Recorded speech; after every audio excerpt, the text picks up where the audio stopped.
As hy. Loodballe. Ek het hulle by Dweet gekry. Hy is van Pieter Tief uit 'n engineering shop daarso. Loodballetjies. Ek het nou vanmôre gedink ek, "Jesus, weet jy wat, kom ons try iets anders dan." Net iets anders. Toe sit ek 'n knipmes op en ek slap hom vanmôre met die derde skoot in 2 halwes. Daar's hulle. Gooi ek hulle in my sak. Dit werk nie altyd so met 'n tweede keer nie. Hey, ek praat met jou. Jy moet bietjie oplet hierso. Maar die kas is skoon. Daar's niks agter nie. Daar's dit skoon, voor is dit skoon. So daar's niks binne hierdie boks na eie glad nie.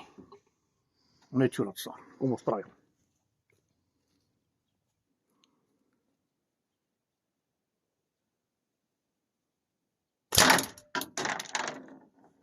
Ek het hom raak. Right, bring die kamera vir ons nader. Ek gaan hom uithaal. So en Ek gaan hom uithaal. Daar's hy. Daar's hy al 'n stukkie. Nee, sy, weet hom. Daar's hy. Eerste skoot. waar is die ander 2? Not bad.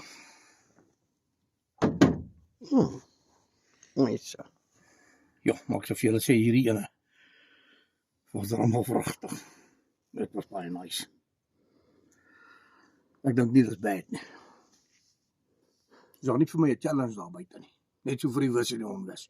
Die hele Sondag lê nog voor. Geniet dit, kerels.